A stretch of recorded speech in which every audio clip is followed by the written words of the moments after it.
A very good evening and a warm welcome to this edition of the Friday Media Panel here on 933 KFM. My name is Judith Atim. I'm your host for tonight. And of course, before I take a look at what's in front of me, let me just take this opportunity right away to welcome our esteemed journalists to our discussion on the political developments in Uganda this week. In the studio, I have with me Mr. Obed Katerebe. You're welcome to the show. Thank you. Good evening, listeners. I also have with me Mr. Dismas Nkunda. Why am I saying Dispas? Good evening. I don't want to It's okay.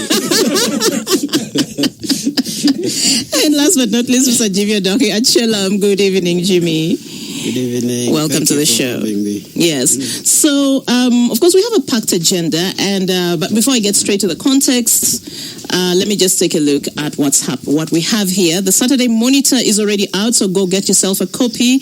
It is filled with a lot of interesting stories that you'd want to actually immerse yourself in over the weekend. The front page says, "No love lost, choice fatigue," as the handful of voters who were part of the ruling NRM Party's primaries square off over outcomes from the electoral process.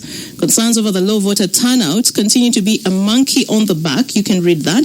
And it has this interesting image of NRM Party supporters engaging in a scuffle after a supporter of a rival candidate allegedly tried to flee with declaration forms during the announcement of results following polling for the party's flag bearers at a tally center in Rubaga division in Kampala on Thursday.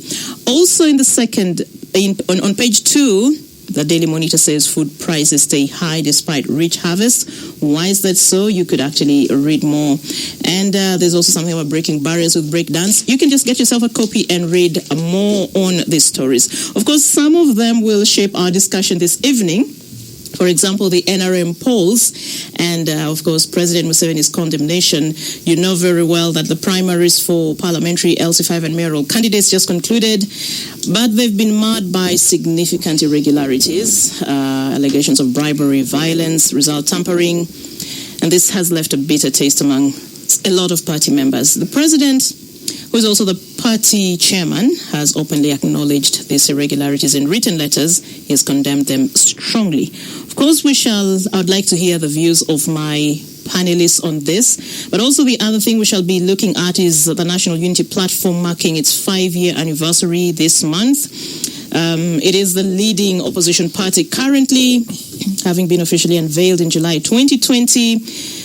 So, NUP's 5-year milestone, of course, marks its evolution from a movement to a formidable political party. But what does it mean as we head to 2026? Will the NUP wave still be as strong and as powerful as it was in the last election cycle? What are their successes? What are the setbacks that have shaped their journey over the 5-year period? We'll hear this from our panelists. Also, the other thing we need to talk about, the emergence of new parties or groups and coalitions. And what do they contribute to the broader question of the 2026 general elections? If you've been following the news today, General Mugisha Muntu, president of the ANT, has been successfully nominated as a presidential candidate. What does this signify, again, as we head into the elections? In the UPC camp, UPC under Jimmy Akena's leadership is facing a tumultuous period. Just this afternoon, a High Court interim ex parte order has been issued restraining the UPC and Akena from convening their delegates conference, which was slated for tomorrow. Where does this put UPC? And also the revised roadmap by the Electoral Commission. Earlier, the dates were there to accelerate the electoral calendar, requiring parties and candidates to fast-track their preparations. But now, this has changed. So how do these developments shape the journey to 2026? Starting with, of course, Obed, your very quick thoughts.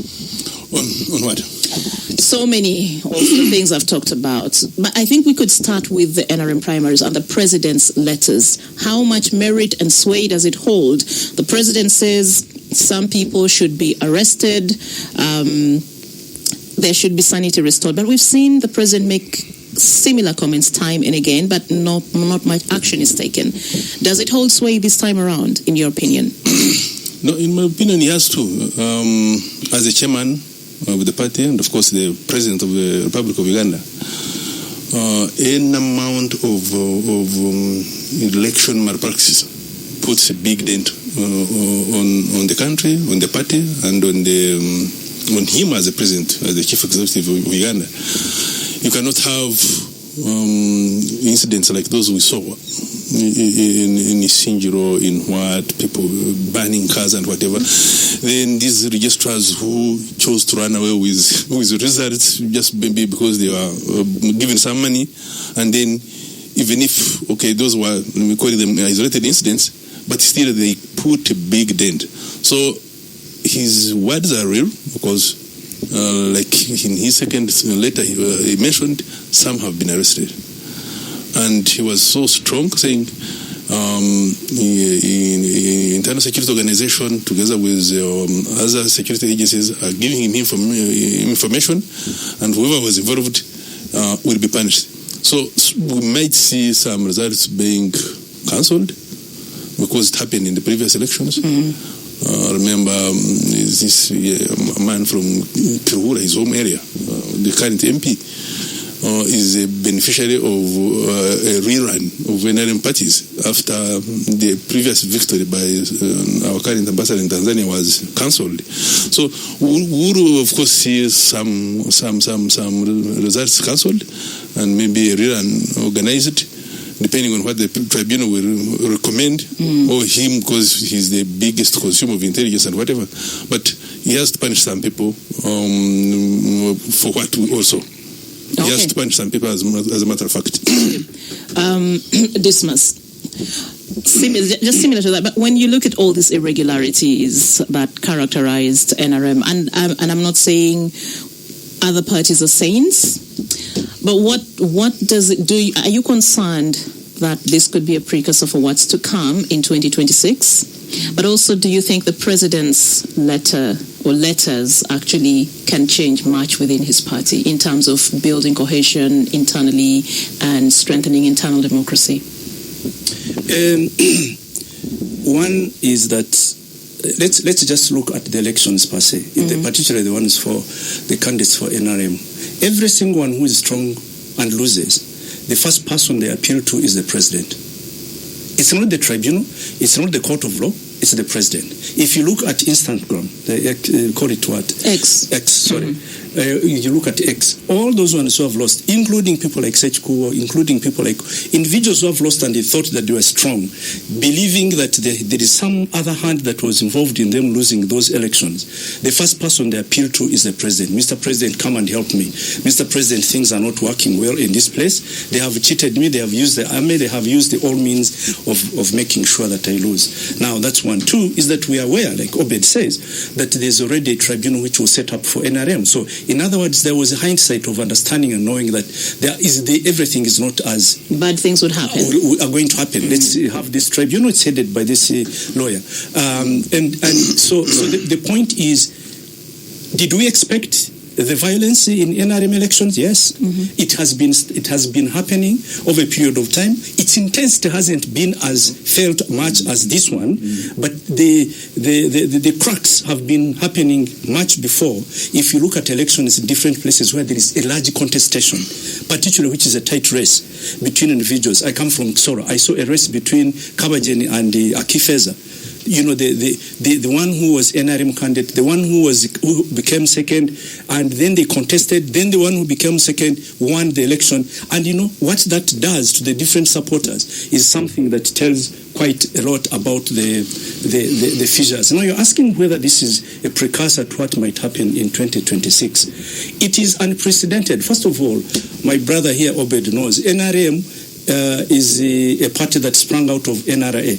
NRA was formed in 1983 simply because they were fighting election malpractices. Now, if election malpractices now have become the hallmark of what NRA is, of what NRM is, the party that we expected to have cleaned up everything and made sure that that elections are free and fair, then it begs a question: what happens next year? Is it because this time it won't be NRM alone?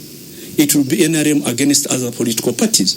So therefore, we need to tighten our belts or tighten your trousers and put on other boxers, because Chiboko is going to come. So just before you veer off, you say your suggestion is that when members lose, it's as if everyone wants to catch the eye of the president. Yes. But what does this then suggest about the party and the people in the party?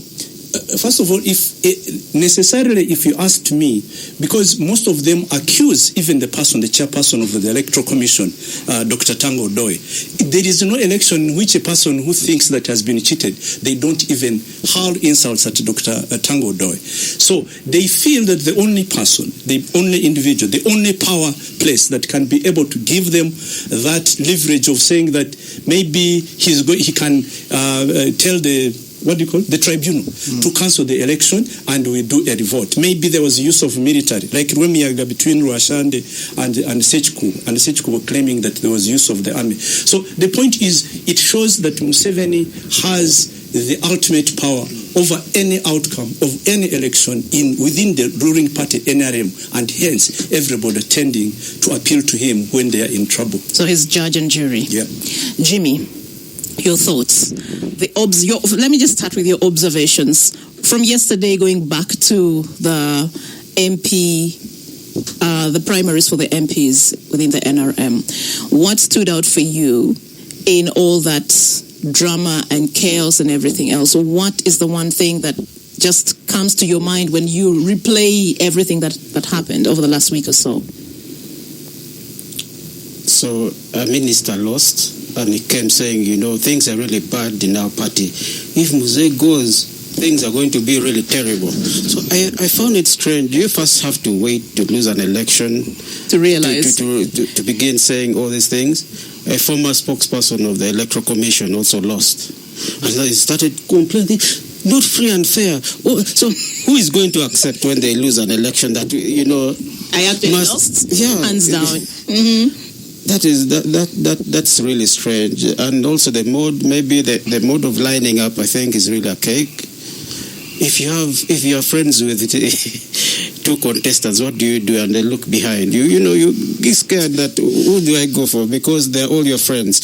So why couldn't the ruling party, they have all the resources to do a better kind of maybe ballot boxes?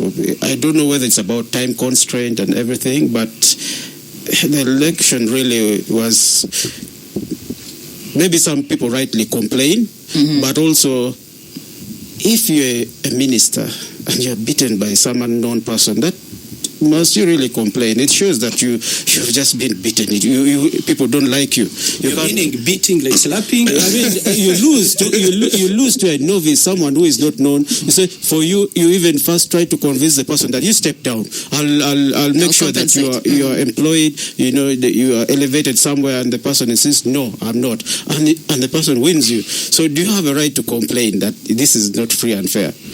Some people refuse. They say, me, I'm not going for this election. It looks like the whole thing is a sham, so I'm going to run as an independent.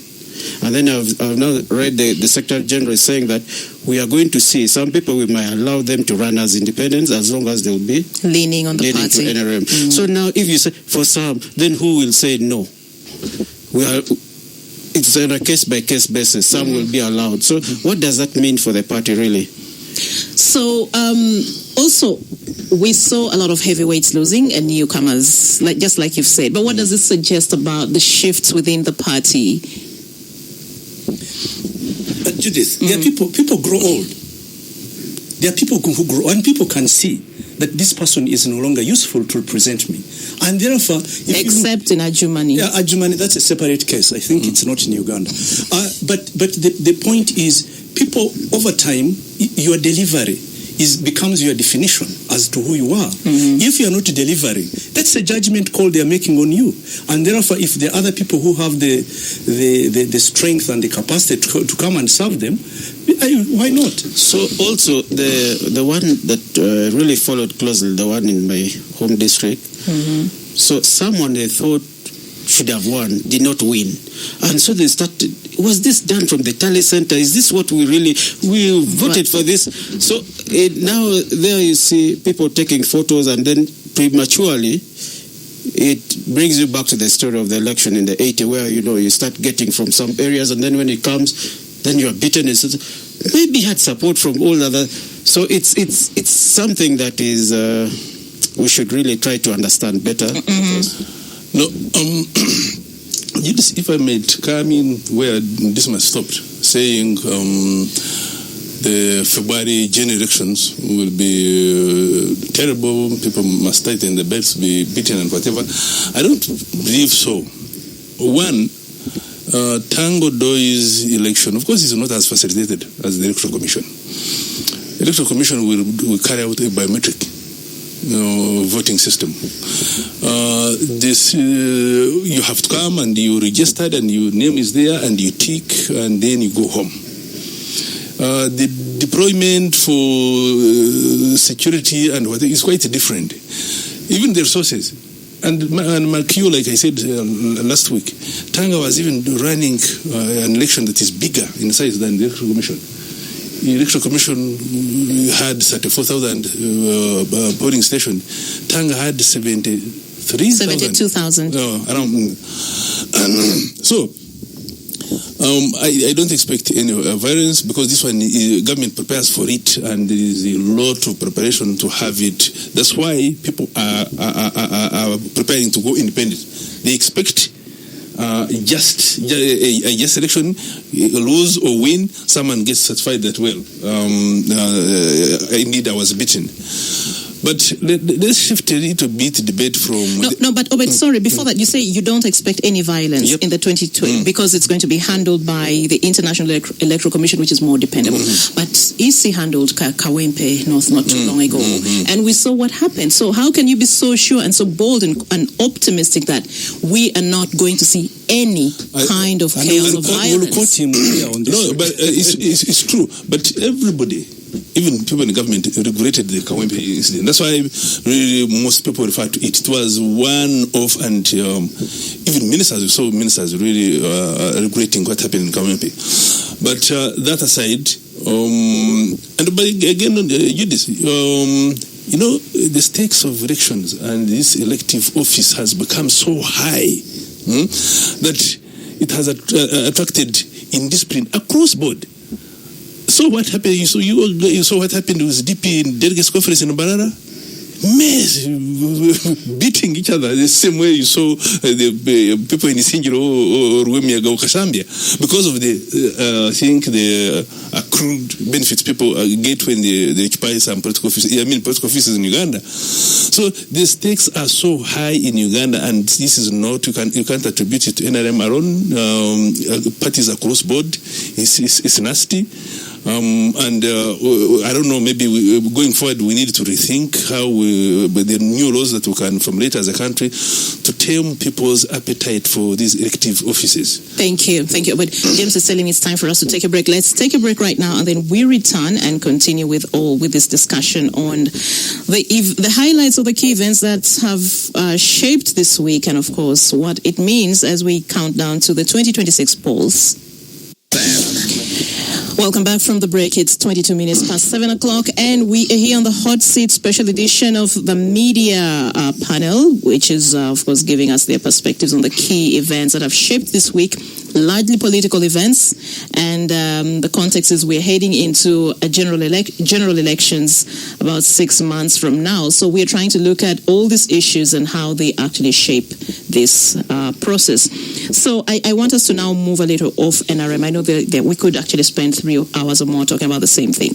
Let's talk about the emergence or formations of these new political parties or groups or coalitions. You have a lot of them coming on board. Common Man's Party launched not too long ago with, what is their... The Lusania thing, that is their symbols. Common Man's Party. You have so many, and Democratic Front, and many others which are certainly going to emerge. There is one of Muhammad and Sereko. That is the ecological. So in light, and you've been, I know even before when we were for the break, and before that we were talking about the money tie, the commercial interest that is actually driving a lot of people to go into elective politics. And when you look at the recently amended Political Parties and Organizations Act and the clause that says any party, okay, whether you have a member in parliament or not, but as long as you are loyal to IPOD, then you should be ideally entitled to some money. Okay, so but we've had conversations also with a lot of these parties here on KFM, and everyone says, no, we are here to serve the people because we believe things are not okay, and we think our party is the vehicle that will deliver on the needs of, Ugandans and the people we represent. But when you put these two issues together, do you think these formations and organizations genuinely and legitimately want to come and address the problems that are plaguing Ugandans, or are there ulterior financial motives behind this interest, Dismas? First of all, I think I do agree with Obed. The emergence of the fierceness of the electoral process that we have been having is simply because there is a monetary value of you joining politics, and particularly if you have to hold a certain position, either in the district, at parliament level, because the amount of money, I wish I could get it. That money of getting 100 million, you wake up one morning, they are giving it 200, that's being dished out by parliament. Now, that is the thing that the bastardization, like he said off the air, of the electoral process, in terms of making sure that people are fighting for money, not because they love us so much that they want to represent us on the different levels they are campaigning for.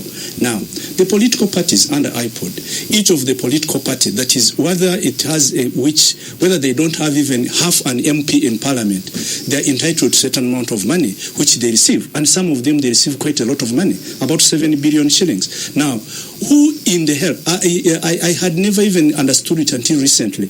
Maybe everyone of us should form his own party, and you get 7 billion shillings. That's a lot of money to be earned in this economy that is struggling like hell. So the point is, the political parties formation, the individuals who are running under NRM, all of them, the idea is that the commercialization of electoral process in this country has reached a staggering level. Mm-hmm. Oh, but let me come to you again. Still on the same issue.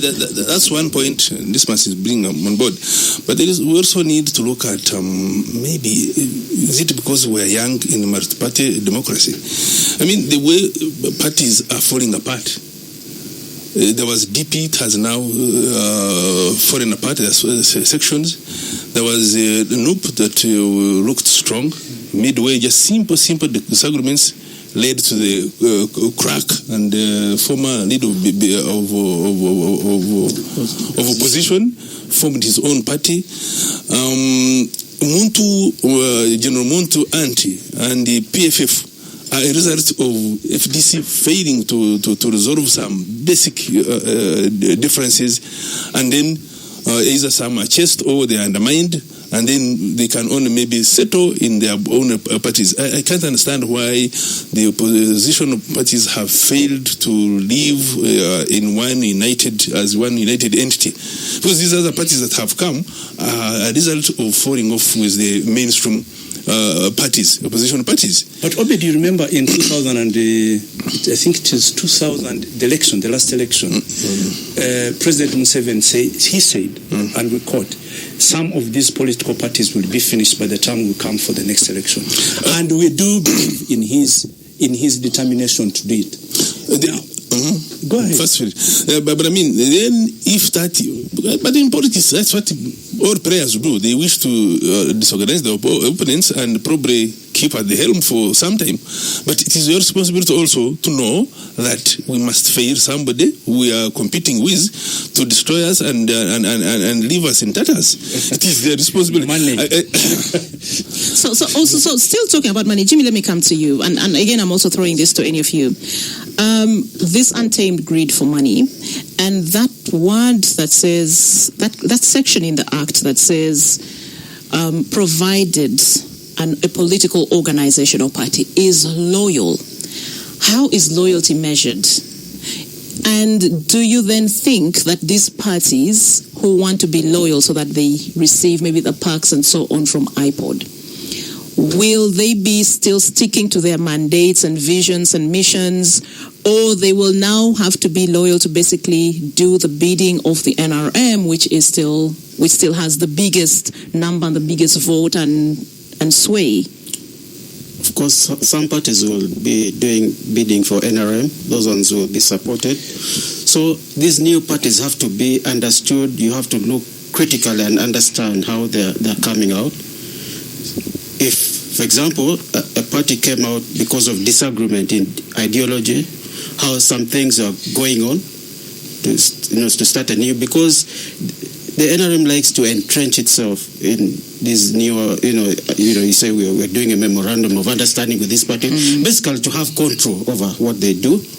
And also these new ones, they can only function as long as they're loyal to the ruling party. You see what's being done to UPC? Because the president now tries to take an independent, do things his own way. Now you see all these court cases, you're not going to do this. This will apply to all these new parties. It's just as long as they... Once you don't toe the party line... Toe the ruling... you don't go top. In this point. So they'll make your life hard. So you'll see this, you will see others will be given really hard time to get their work done. You see registration, and others make it so easy because you're not so sure what maybe NUP will, to what extent NUP might be troublesome. So if you have these other new smaller parties, to counter the pressure from NUP, then you rather neutralize them. Yeah. Interesting. Let's now move, of course, to NUP again. 5 years old. Certainly, from the show, we say happy birthday, NUP. It's not easy, certainly, to actually make 5 years. And when we see how NUP came July 2020 and what it managed to actually do within such a short time, what would you say have been NUP's biggest successes and maybe their setbacks within this 5-year period? And what does the journey ahead look like for them? To me, the biggest success was to bring 57 members of parliament in 2021. But 5 years down the road, I'm at pain to find something very strong they've put across, because they had midway, right from the word go, the president had issues with his LOP. We also, so they were not shooting in the same direction, but things kept bubbling until the fallout really became real. And it has had this significant crack on the party. Then we saw members, Buanika, Kazibwe, and some others that have now joined Mpuga, not agreeing with their president, accusing him of treating them, being a dictator, and treating them like kids and stuff like that. And then, of course, the protest from day one. Protesting, then they went into attempting to become another military outfit, which led most of them being arrested. It's been some unscientific and uncoordinated defiance that has brought them problems. Make no mistake, to lose out on this amount of money when they're into election will affect them. And the crack that was created by Mpuga will also affect them. Then how they conduct their selection, for them they not hold the primaries lists that are where they line up and whatever. For them they'll be selecting. How they put up that selection and there is a harmony in their party, we remain to see that one. Okay, Dismas. Then I come to you, Jimmy. Or you wanted to go first? One of the things. I'll be quick, Jimmy, so that you can come. One of the things, Obed, it's not only NUP that has misunderstandings within its party. It's not. Jimmy has just described for you what is happening in the UPC. Is DP still? Doesn't it have its? Yes, DP has its own. UPC has its own. All right. So NRM has had its own fallout with. I mean, you know better than me the fallout that it has had within as a political party. What you can say, and that is what Judith is leading us to, is that to NUP, much as it has cracks now, and this is one political party that Museveni promised he will make sure that he destroys it by the time it comes to the next election. Even now, when you look at it, they created a certain suspicion amongst the different leaders within NUP They'll call this one a mall, they'll call this one something, they'll call this one has eaten, this one has done this. Then they will turn it around and say it's run by his brother. Is it Chairman Nyanzi? He's the chairperson, he's the electoral commission, he's everything. The point is, that is a narrative which might be true, but at the same time, it's very good for purposes of propaganda. Now, NUP when it came, it had its own euphoria. It had the euphoria of appealing, particularly to a certain section of people, the Baganda, the Catholic Church, and the youth, right? And we saw it in action. Now, the point is that constituency still there and viable?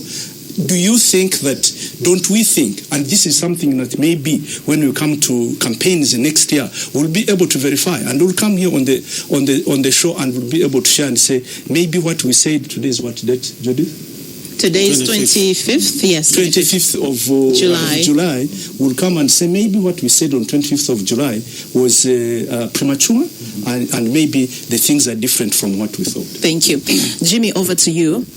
Again, NUP at 5, the successes and the setbacks. NUP at 5, very commended. They have done good, a lot. They have been under a lot of... the ruling party felt so embarrassed because in Uganda, Kampala, Central, Busoga, beaten hands down. And you can hear all, the presidential advisors talking, this time they're not going to do this. So they have been trying to infiltrate, see how can we make their life hard? How can we... The fact that NUP still exists... NUP didn't have to go to the bush, but it did. Yeah, when NRM was in the bush for 5 years, NUP wasn't in the bush, but it managed to... They are currently in the bush. they send security, to the headquarters, lock it up, arrest, try to get the bodyguard of the principal, that's the president of NUP, to make them so scared that why should I still be supporting this? But when you meet, they have people who are really many supporters. They are not, all this does not scare them. So we are likely to see them performing in the next 2026, doing very well, maybe even much better. As the people in NRM keep saying, oh, wait, we have finished them. They're not going to do, they are going to be embarrassed, but they're going through a lot because the ruling party uses money, makes their life, they can't do businesses normally, they cannot travel. Bobby Wine tries to get to a gathering up country everywhere, then you find police blockades.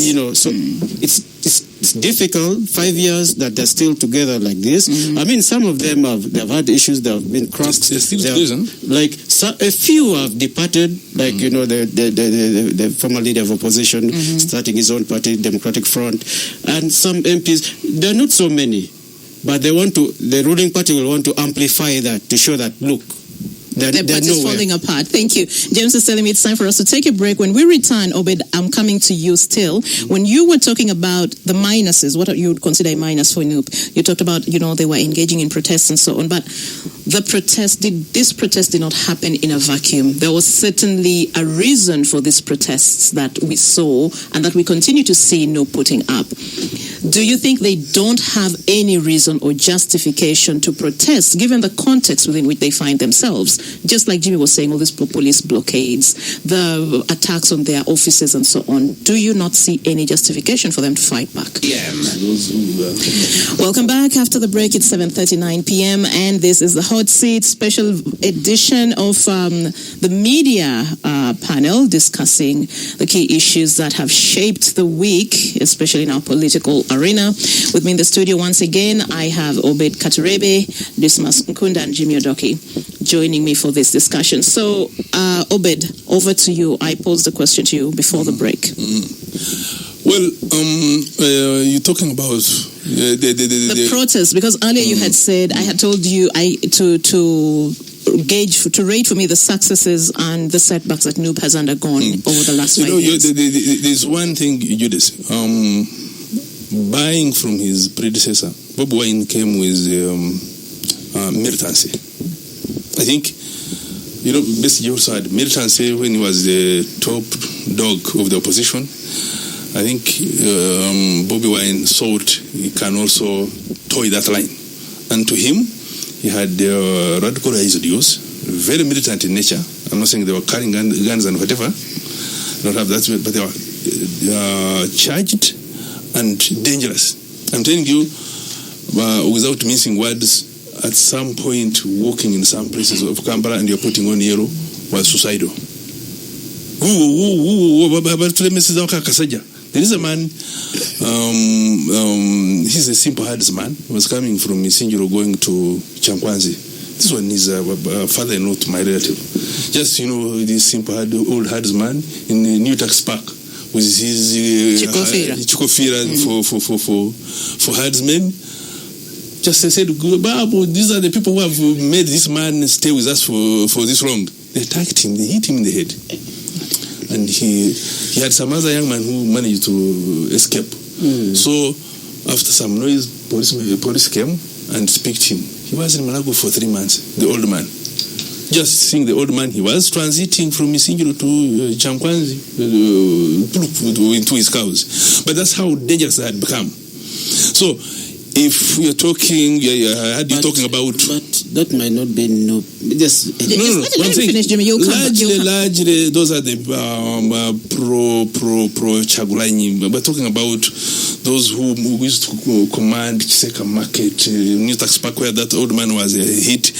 And I tell you, during elections, this is what I witnessed. This is a lady friend. She stays in Chira, but she used to live married to a general.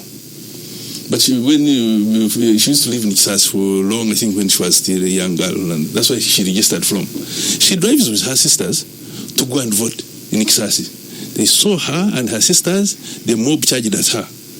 Look at these Rwandese who have come, we hit them, they have come to. She comes from Nyandwande. So they attacked them, the lady and the sisters ran back to the car and drove back to Chira. So I go there. Said, first we didn't vote. What happened? They almost reached us in Kisasi. Those were Bob Wine's mob. And that's how they had been charged. And I tried to convince them, please, let me now take you.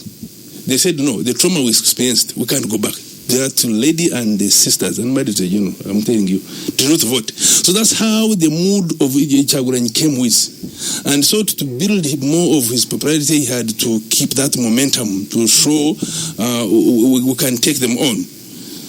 Man. But Robert, you're being unfair. Yeah. Because the unfairness is that, do you think that any of the actions that people take during when they get anger is perpetuated by the leadership?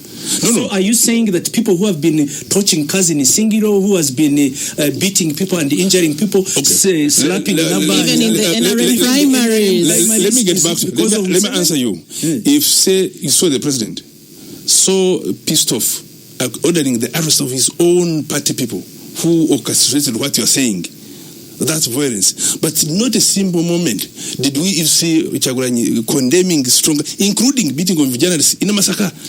And the media also had fallen for that. They kept quiet about that violence of massacre. I think to add on to what Dismas is saying, we've seen even when FDC was at its peak, Kiseka and most of these parts have largely been opposition strongholds, okay?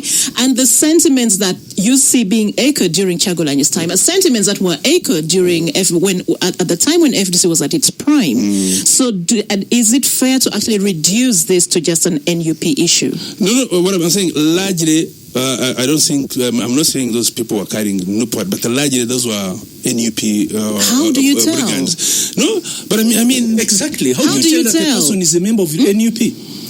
What if they are NRM? But you people have just... They may not even belong. They might not even belong to any political party. You people have just said Buganda and part of Soga. My friend Odoch has just said that is a no-go area for any. It's a NUP territory. So even before NUP, that's a NUP territory. Based on election results. Going with election results. Then I have no reason not to believe that those brigands that were hitting people for as long as they see them here. Didn't get any vote in Uganda at all? What you know what yes. What percentage did he get? No, how about that percentage? Small as it may be. As small as it may be. That's for me. So, Jimmy, I think you wanted to say something before I came in. Still in read, you were responding to what Obed was saying about NUP and the protests and how they engineer violence in these areas. There is like election violence, or you can't straight away say that it's a new person who's done this. This is not NRM.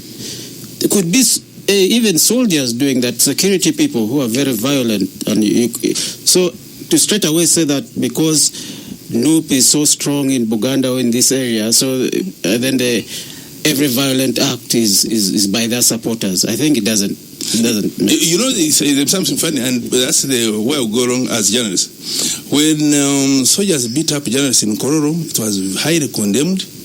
Remember the last election? And even Kawempe, which you've been talking about. But when Chaguranyi's hooligans beat journalists in Masaka, it is just swept under the carpet. They beat journalists, they broke their cameras.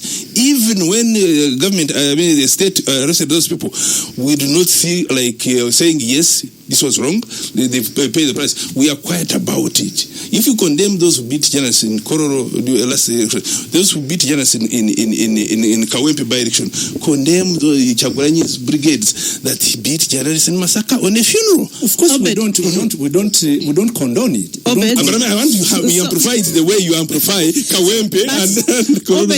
Again, back to you. At the start of your submission in this round, you were decrying what you described as the militancy of NUP. Mm-hmm. But the NRM is equally militant. When NRM went to the bush in 1980 with 27 guns, what bigger military force has this country seen than NRM? No. Would you compare that to what you're talking about, NUP? There's evidence that NRM conscripted young people, child soldiers, which is against the law. That happened. We've never seen the scale of militarism in the history of Uganda, except at that time. Maybe to those who are young, Dismas probably was also young, but at least he followed the 1980 election.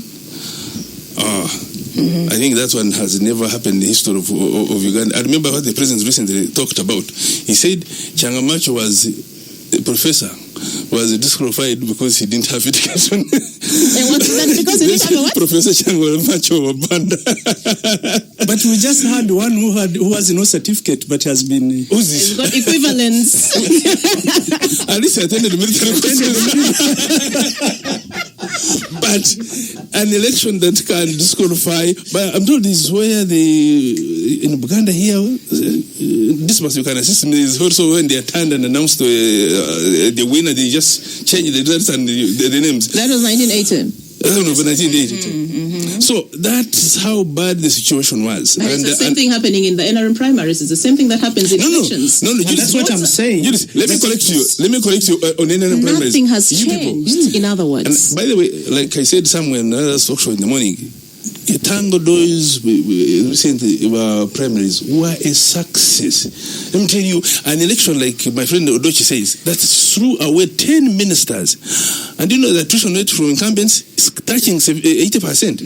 Incumbents. So that means it was free and fair. Forget about incidents of where some registrars really went bonkers. It was but really we can't say it's free and fair when there's evidence of irregularities. There's evidence of money exchanging hands. There's evidence of kids, underage minors lining up. People in uniform.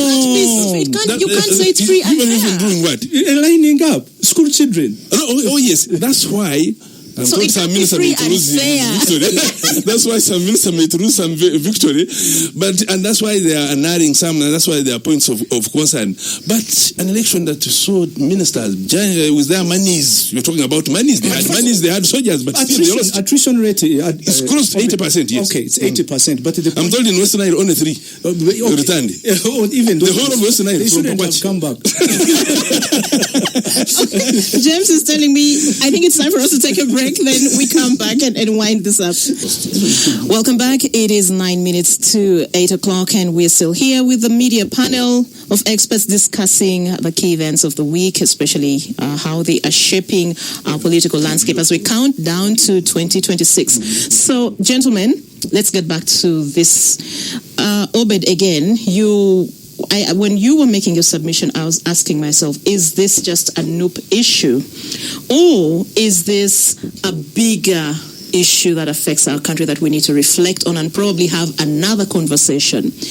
Because there seems to be, I find it the elephant in the room that even in the media spaces we've not accorded this issue time. the issue of tribalism, ethnicity, all these things that divide us as a country. Because even if NUP leaves and another party comes in the fray, I don't think these issues that you are raising will not happen. Well, those issues of tribalism, what? Because you gave the example of your relative who was hit on the head, and this is Rwandese and so on. There are people who are coming to, do whatever it is. Such issues, such contradictions and challenges are not cured in a day or two. It's over time. As societies grow, interests shift. We begin rating because we want to trade together. We begin rating because there's certain interests, different interests that are advanced in nature, that are not primitive.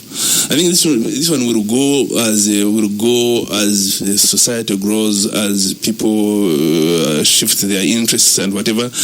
Like the president has already said, once we are a fairly educated society, developed in terms of economically developed and whatever, such tendencies will go down. But it's not something you can think it will go over a day or what. It's a challenge. It's a global challenge. Look at even most developed countries like America. They also have those issues.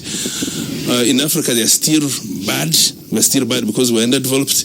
But over time, I think all these ones will remain at least as a state that is intact, not suffering what our neighbors have suffered. I think over time, these tendencies will go. Jimmy, that's my view. Do you think these issues will just go, these issues that polarize us so much as a country, the ethnic, tribal, and so on?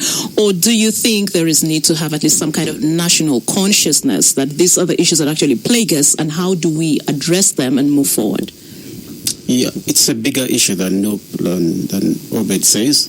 And I think we really need a national dialogue that, it's always talked about, national dialogue, it has to be put in practice so that we have conversation. People have their grievances. People think there's no justice, there's the unfairness. And that's why sometimes people react the way they do. And Obed, it's not only that people from so any other person would be the same way. So we need to have the country needs to have a bigger conversation on a national dialogue so that issues are addressed out of unfairness, some things from the past, some people still hold on to things. So we need to have this. I don't know why the ruling party does not put it as a priority. They think of other things instead of this. But this is really important because if there's a transition, these are things that will still keep on. If it's not dealt with, it will carry on to the next. So the earlier the ruling party or the government engages in this conversation, the better, because it doesn't spare anyone. Because you might have all the security now, but you don't know what will happen in future. So, thank you, Dismas. First of all, I like the optimism of my brothers here. That it's something that can be sorted. First, what led to that fracture? What is the matter that led to that fracture? It's not that Ugandans used to be so fractured. No. People would vote, people would travel to the north, no one would attack you. Personally, I can tell you I'm a child of every place of Uganda. I grew up in Busoga. I spoke Luo as my first language. You understand? So the point is, why is it now? There has been just a general, deliberate, be it tangible or non-tangible, deliberate effort to make sure that people are divided, simply because the more divided people are, the easier it is for some people to rise to power. The second thing, what fuels it? What is the driver behind it? It's the regaining political power. Two, the finances, which Obed was speaking about. Individuals thinking that money is more important than what happens to the life of a person.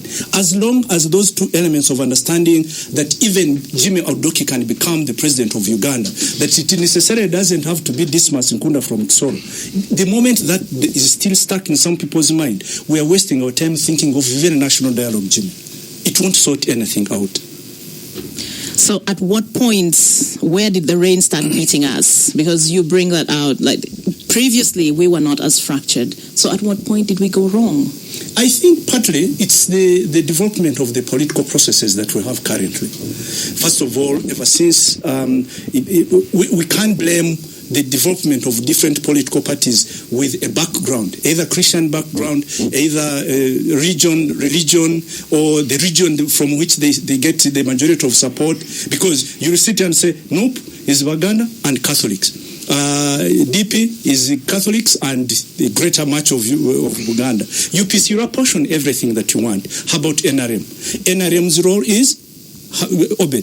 I'll not put you on the spot. We just have like 1 minute to go. Kathy and James, I'm really sorry. I just checked the time and it's almost time for news. So we need to. I think we're not being fair. For I remember, 1966 crisis was something against Uganda, and then that was not President Museveni in power.